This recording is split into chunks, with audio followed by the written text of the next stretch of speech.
एक मंदिर, एक मूर्ती आणि एक रात्री घडलेला असा चमत्कार की पूर्ण गाव हादरले. जेव्हा पांडुरंगाचे मुख स्वतःहून फिरले, तेव्हा सर्वांना समजले कोण आहे खरा पांडुरंग. ही गोष्ट आहे त्या संताची ज्यांना फक्त बोलावले नव्हते आणि त्यांच्या न बोलवण्याचा परिणाम अख्ख्या गावाने अनुभवले. नमस्कार मंडळी, मी सुभाष बटुले.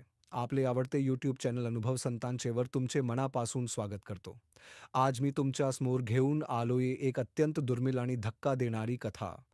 संत भगवान बाबा यांची एक अशी कथा जी तुम्हाला भावनिक करेल, विचारात पाडेल आणि शेवटपर्यंत तुमचे मन गुंतवून ठेवेल. जर तुम्ही आमच्या चॅनलवर नवीन असाल तर लगेच सबस्क्राईब करा आणि अशाच कथा पाहण्यासाठी शेवटी संपूर्ण प्लेलिस्टमध्ये एकदा डोकावून जा. Script begin. कथा सुरू.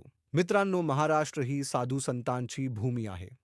येथे हजारो संतांनी भक्तीचा संदेश दिला. याच महाराष्ट्रात बंकट स्वामी नावाचे एक महान संत होऊन गेले. त्यांच्या पावन चरणाशी जोडले गेलेले एक अद्भुत शिष्य म्हणजेच संत भगवान बाबा. भगवान बाबा यांना महाविष्णूचा अवतार मानले जाते, कारण अशक्य गोष्टी ते सहज शक्य करत. त्यांच्या चमत्कारांची यादीच मोठी आहे. जसे की त्यांच्या आरतीमध्ये सांगितले आहे, बैसोणी पाण्यावरी बस वाचली ज्ञानेश्वरी, नारायणाचे कैवारी झाली कीर्ती चराचरी. आरती भगवान बाबा, चिदानंदाचा गाभा, वैराग्य मूर्तिमंत, वर दिसे शांतीची शोभा. तर मित्रांनो, हा अनुभव आहे शिरसगाव या गावातील. श्रीरामपूर पासून अवघ्या काही किलोमीटरवर वसलेले हे गाव. गावात एक जुने मंदिर होते. विविध संतांच्या मूर्ती होत्या, पण पांडुरंग आणि रुक्मिणीच्या मूर्ती नव्हत्या. ही खंत गावकऱ्यांच्या मनात खोलवर घर करून बसली होती. एक दिवस ठरले की पांडुरंग आणि रुक्मिणीच्या मूर्तींची प्राणप्रतिष्ठा करायची. मोठा कार्यक्रम आखला गेला. काशीहून ब्राह्मण बोलावले गेले. संपूर्ण महाराष्ट्रातील संतांनाही आमंत्रण दिले गेले. पण एक विसर झाला से भगवान बाबांना आमंत्रण दिले गेले नाही. त्या सुमारास पाथर्डी बीड भागातील ऊस तोडणी कामगार त्या भागात आले होते. ते भगवान बाबांचे भक्त होते. त्यांनी गावकऱ्यांना विनंती केली, भगवान बाबांना बोलवा. त्यांनी विहिरीवर पाण्यावर बसून ज्ञानेश्वरी वाचली आहे. तेच खरे पांडुरंग आहेत. पण गावकऱ्यांनी त्यांचे ऐकले नाही. कार्यक्रम झाला. 3 दिवस विधी मंत्र पूजा सगळे पार पडले. गावात जणू सणासारखे वातावरण निर्माण झाले. पाहुणे मंडळी परत गेली. गाव शांत झाले.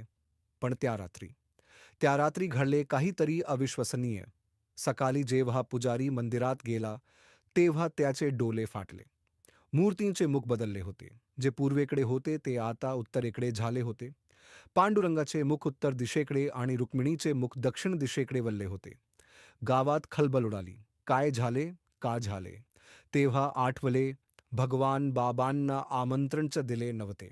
ऊस तोडणी कामगार धावून आले आणि त्यांनी सांगितले, हे काही साधे सुधे प्रकरण नाही. भगवान बाबांना न बोलवणे ही मोठी चूक झाली आहे.